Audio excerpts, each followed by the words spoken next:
Number থেকে, এগুলো হচ্ছে আপনাদের মেইন ম্যাথ। একটু খেয়াল করেন 11 নম্বর ম্যাথটার দিকে তাকান। 11 নম্বর ম্যাথটা হচ্ছে আপনাদের বলতেছে কি 5 plus 11 plus 17 plus 23 plus dot dot dot plus 59 সমান কত। একটু খেয়াল করে দেখেন এই ম্যাথটা, এগুলো হচ্ছে আপনাদের আসার মতো। এগুলো দেখে অনেকে বুঝে না যে এই জায়গাটা আমি আসলে কি বের করবো, এটা সমান কত বলতে কি বুঝাইছে। খেয়াল করে দেখেন এটা সবগুলো কি যোগ না? সবগুলো যোগ না, একদম লাস্ট পর্যন্ত শেষ পদ হচ্ছে আমাদের 59। 59 পর্যন্ত এটা প্রত্যেকটা যোগ, তাহলে এই সবগুলোর যোগফল কত আপনার কাছে জানতে চাইছে, যোগফল কত। এখন আপনি যোগফল বের করার জন্য এই মাঝখানের মিডলের পদগুলো তো আপনার জানা লাগবে, তাই না? এখন এই মিডলের পদগুলো কি আপনার জানা পসিবল? আপনি কি একটা একটা করে করার মতো ধৈর্য আপনার আছে বা সময় আছে? কিছুই নেই। এখন আপনি কি করতে পারেন, এখানে এখানে আপনি যদি কোনোভাবে এখানে আমার পদ সংখ্যা কয়টা এইটা যদি খালি জানতে পারেন, তাইলেই আমার মনে হয় আপনি এখান থেকে এদের সমষ্টিটা বের করতে পারবেন আরামে। সমষ্টি বের করার জন্য আমাদের কি লাগবে? প্রথম পদ লাগবে, দ্বিতীয় পদ লাগবে, আর কততম পদের সমষ্টি, টোটাল পদ কয়টা আছে কততম পদের সমষ্টি আমরা বের করতে পারবো, তাই না? সহজ হিসাব। তাহলে শুরুতে আপনি এখানে লেখেন, এটা যখন আপনি সলভ করবেন শুরুতে আপনি লিখবেন এখানে হচ্ছে আপনার a a সমান হচ্ছে আপনার কত 5, আর হচ্ছে আপনার d d সমান হচ্ছে আপনার কত দ্বিতীয় পদ বিয়োগ প্রথম পদ, তাহলে কত আসে আমাদের অ্যানসার 6 আসে। এখন একটু খেয়াল করে দেখেন আমাদের n তম পদ হচ্ছে কত 59, তাহলে আমরা লিখতে পারি না যে সুতরাং n তম পদ সমান 59। এখন বাবারা n তম পদ বলতে আমরা কি বুঝি? a plus n minus 1 into d, এটা সমান 59 লেখা যায় না? এখন a এর মান হচ্ছে আমাদের 5, 5 plus n minus 1 into d এর মান হচ্ছে আপনার 6 ইকুয়াল টু 59 লেখা যায়? লেখা যায়? আচ্ছা এখন দেখেন পরের লাইন আমরা করি, তাহলে আমাদের এখানে কি থাকে n minus 1 into 6 equal to 59 plus 5 এদিকে কি হয়ে যাবে মাইনাস 5, তাহলে এখানে লিখতে পারি n মাইনাস 1 ইকুয়াল টু আপনার হচ্ছে এখানে ইন্টু 6, 59 এর থেকে যদি 5 চলে যায় কত থাকবে আপনার 54, তাহলে n মাইনাস 1 ইকুয়াল টু 54, এটার সাথে 6 গুণ আছে 6 ভাগ হয়ে যাবে, তাহলে পরের লাইনে n মাইনাস 1 ইকুয়াল টু 6 কে 6 6 নং 54, তাহলে এখানে 9 দেখতে পারি, আর এখানে n ইকুয়াল টু 9, এখানে মাইনাস 1 এখানে এসে প্লাস 1, সুতরাং n ইকুয়াল টু 10। দেখেন আপনার পদ কয়টা 10টা। এখন আপনি লিখবেন সুতরাং 10টি পদের সমষ্টি, তাহলে আপনার টোটাল সমষ্টিটা হিসাব করবে, তাহলে লিখবেন সুতরাং 10টি পদের সমষ্টি। কালকে সমষ্টির সূত্র লিখে দিয়েছিলাম, এখন একটু বলেন তো দেখি সমষ্টির সূত্রটা।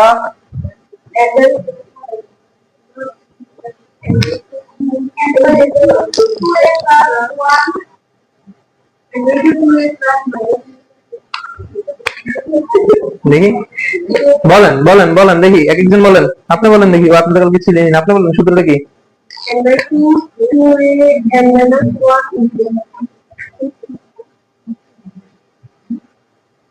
কি বললেন আরেকবার বলেন।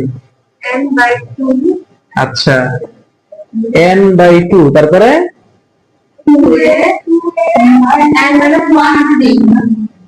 n মাইনাস 1 কি তাহলে গুণ আকারে আছে? আচ্ছা তাই সূত্র এইটা নাকি? ঠিক আছে, তাহলে এখন হচ্ছে আপনি এবার সূত্রতে মানগুলো বসায় দেন। n এর মান হচ্ছে 10 বাই 2, এখানে 2 ইনটু a এর মান আপনি হচ্ছে পাইছেন 5, লেখেন 5 প্লাস n এর মান হচ্ছে 10 মাইনাস 1 ইনটু d এর মান হচ্ছে আপনার 6। তো এখন আপনি পরের লাইন দেখেন, এখানে আপনার থাকে কত 5 থাকে, এখানে থাকে কত 10, যোগ 10 এর এক গেলে তাই নয় 6 নং কত 54, তাহলে 5 ইনটু 10 আর এটা কত হয় 64, 5 64 কত হয় হিসাব করেন, ক্যালকুলেটর নেন। আচ্ছা ছোটবেলার মতো গুণ করেন, এ হলো 64, এর লগে গুণ করবেন 5, 4 5 20 শূন্য, হাতে আছে আপনার হচ্ছে 2, 5 6 30, তাহলে 30 আর 2 32, আপনার হচ্ছে 320, 320 এই হচ্ছে আপনার কি এদের সমষ্টি। তাহলে অঙ্কটা কি বুঝতে পারছেন? তাহলে এরকম টাইপের যদি যে কোনো অঙ্ক আসে পারা যাবে না, সর্বপ্রথম কি কাজ করবেন, এই যে আপনার এই যে এইটাই তো হচ্ছে আমার হচ্ছে টোটালটা n তম পদ, তাই না? এটাই তো হচ্ছে আমার n তম পদ, এই লাস্টেরটা আপনার n তম পদ হবে, মনে থাকবে জিনিসটা, লাস্টেরটা হবে n তম পদ। এভাবে সিরিয়ালে করতে থাকবেন, n এর মান বের করবেন, তারপরে যততম পদ পাবেন কতগুলা পদের সমষ্টি বের করবেন, আপনার অঙ্ক শেষ, মনে থাকবে। তাহলে এটার পরের যে অঙ্কটা আপনাদের 12 নম্বর, এটা হচ্ছে আপনাদের বাড়ির কাজ। এখন আপনার অঙ্ক নাম্বার 13 এর দিকে তাকান, দেখেন 13 নম্বর অঙ্কটা, এটাও একদম সহজ একটা অঙ্ক, দেখান 13 নম্বর অঙ্কের দিকে তাকান। আচ্ছা আমি যদি সব মুছে ফেলতেছি, আপনি কি ছবি তুলতেছেন একটাও? আচ্ছা ওটা দিয়ে স্ক্রিনশট নিতে দিন, সমস্যা নেই, তুলে ফেলবেন, অঙ্ক শেষ হওয়ার সাথে সাথে ছবি তুলে ফেলবেন। আচ্ছা দেখেন এবার হচ্ছে আপনাদের অঙ্ক নাম্বার 13 নম্বর অঙ্কটা দিকে একটু খেয়াল করেন। আচ্ছা 13 নম্বর দেখেন, 13 নম্বরটা বলতেছে কি, কোন সমান্তর ধারার 12তম পদ 77। আপনাকে একটা শর্ত দিয়ে দিতে, শর্তটা দিতে হচ্ছে 12তম যে পদটা, ওই 12তম পদটা হচ্ছে আপনার 77। তাহলে আপনাকে বলতেছে যে তাহলে 23টি পদের সমষ্টি কত? 23টি পদের সমষ্টি সমান 23টি পদের সমষ্টি আপনাকে বের করতে বলছে। এখন দেখেন আপনাকে 12তম পদ 77 বলছে, আপনার কাছে কি এ বা ডি কোনো কিছুর মান দেওয়া আছে?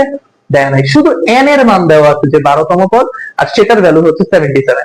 তাহলে আমরা এখানে একটা জিনিস লিখতে পারি, আমরা শুরুতে লিখবো যে ধরি প্রথম পদ সমান এ, আর সাধারণ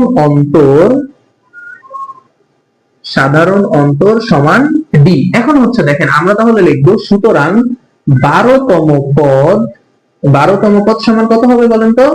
a ইন্টু n মাইনাস 1, এটাই তো হয়।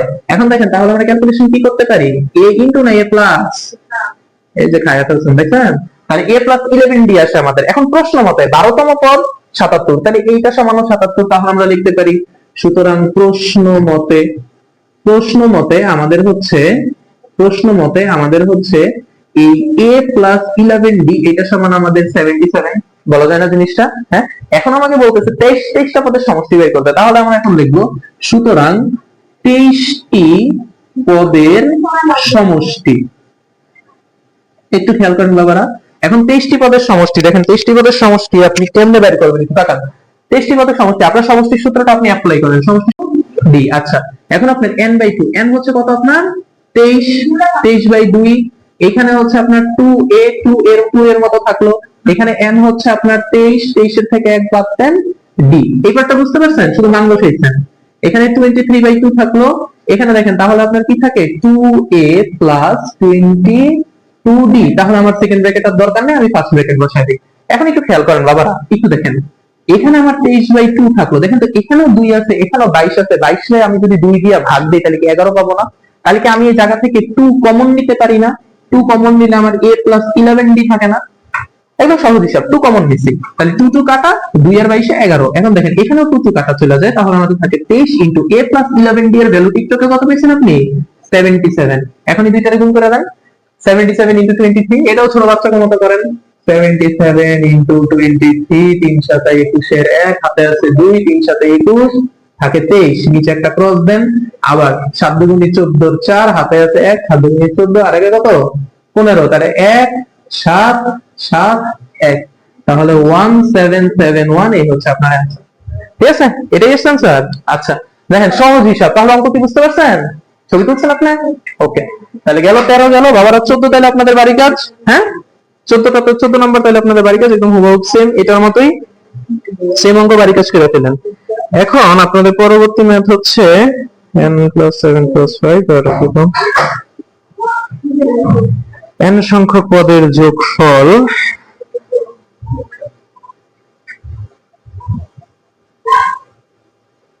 এর সমষ্টি দিয়ে দিছে, তাহলে n এর মান নির্ণয় করো। আচ্ছা দেখেন 15 নাম্বার ম্যাথটার দিকে একটু তাকান, এটাই আপনাদের লাস্ট ম্যাথ। হ্যাঁ, মোবাইল আছে সাথে করো, মোবাইল আছে দেখি।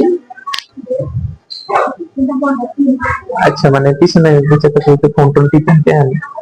ঠিক আছে দাঁড়ান দেখেন।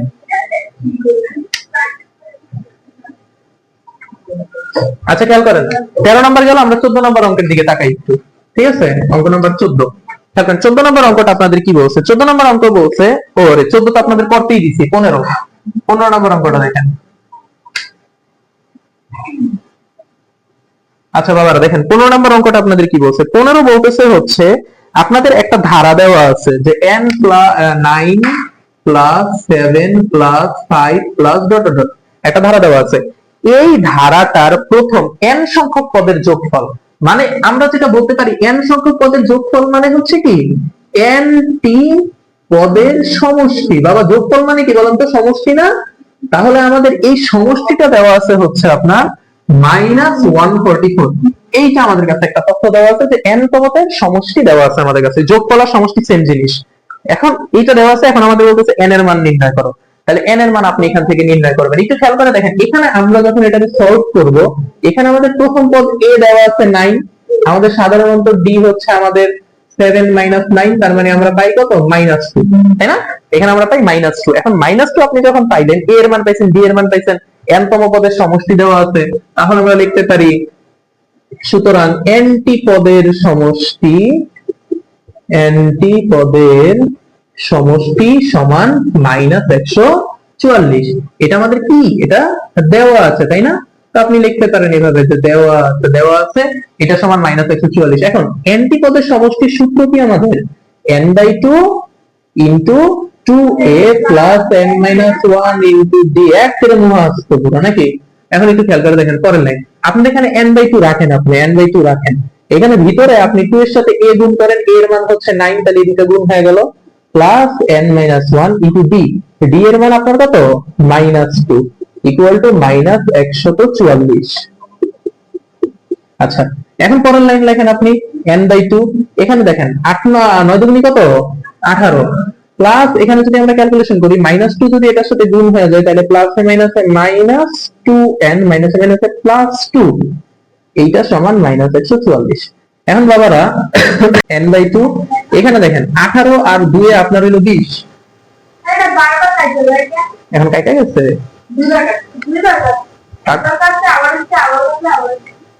আবার কেটে যেতেছে, এখন আবার কাটছে, কি কয় না কয় দেই, ভিডিও স্টপ করে 20, তারপরে এখানে থাকে আপনার -2n, তাহলে এবার এটার আপনি ডাইরেক্ট ফার্স্ট ব্র্যাকেটে দিয়ে দিতে পারেন, ফার্স্ট ব্র্যাকেট ইকুয়াল টু -144। এখন একটু খেয়াল করে দেখেন, এই 2 কিন্তু পুরোটার সাথে ভাগ আকারে আছে, মানে জিনিসটা অনেকটা এরকম, n * 20 - 2n/2 ইকুয়াল টু -144, এভাবে ভাগ আকারে আছে। তাহলে আমরা এখন আপনি একটু গুণ করে দেন, -144 গুণ 2 করেন, কত হয়? -144 গুণ 2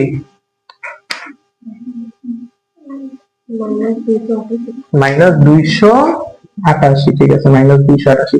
এখন আমরা এদেরকে যদি এই সাইডে গুণ করে দিই, তাহলে এখানে থাকে আমাদের 20n মাইনাস আপনার হচ্ছে এখানে থাকে আপনার হচ্ছে 2n স্কয়ার, আর এই দিক দিয়ে থাকে ইকুয়াল টু -20। এখন এদেরকে আমি যদি সুন্দরভাবে সাজিয়ে লিখি, তাহলে আমরা মান পাবো হচ্ছে 2n square minus 20n minus 288 equal to 0। এখান থেকে আপনি যদি 2 কমন নিয়ে নেন, তাহলে 2n square minus 10n minus, দেখেন তো 288 থেকে আপনি হচ্ছে বাদ দেন, 288 কে 2 দিয়ে ভাগ করেন,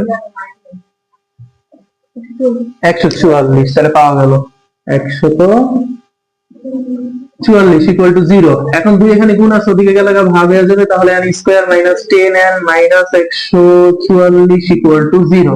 এখন আপনি হচ্ছে এখানে উৎপাদক বিশ্লেষণ করতে পারবেন, দেন ক্যালকুলেটর দেন, এবার আসবে 5 ইকুয়াল নাম্বার 3, প্রথমে 1, তারপরে -10, তারপরে হচ্ছে -144। হ্যাঁ, একটা মান আপনার আসছে হচ্ছে, খেয়াল করেন, একটা মান আসছে x ইকুয়াল টু 18, আরেকটা মান আসছে হচ্ছে x ইকুয়াল টু -8, ঠিক আছে? এই দুইটা মান আসছে, তাহলে এদেরকে আমরা যদি উৎপাদকে বিশ্লেষণ করি, আমরা দেখেন পাবো x - 18 ইকুয়াল টু 0, আর এখানে পাবো x + 8 ইকুয়াল টু 0। আপনার এখানে দুইটা উৎপাদক বিশ্লেষণ আপনি পাইছেন। আপনি থার্ড লাইন থেকে করবেন, যে কোনো একটা নিয়ে, আমরা ধরলাম ওইটা নিয়ে করি, ছোটটা নিয়ে করি, x + 8 নিয়ে করি। তাহলে আপনি যদি x + 8 নিয়ে করেন, x + 8 আপনি বসাবেন, সরি x + 8 না, n + 8 হবে, কারণ আপনার অজানাটা হচ্ছে n + 8। হ্যাঁ, এখন n এর সাথে কত গুণ করলে n স্কয়ার হয়? n গুণ করলে আমাদের n স্কয়ার এসে পড়লো প্লাসে প্লাসে প্লাস 8n। এখন দেখেন আমরা প্লাস 8টা পাইছি, আমার লাগে -10টা। আমি যদি এখানে -18 নেই, তাইলে আমাদের কিন্তু -10 আইসা পড়ে। তাহলে আমি যদি এখানে জাস্ট -18 নেই, তাইলে আমাদের -18n, -18 থেকে +8টা গেলে কয়টা থাকে? -10টা। সহজ হিসাব, মাইনাসে প্লাসে -18 আর 8 যদি গুণ করেন, তাহলে আপনি মান পাবেন 144 সমান 0, এটা সমান 0।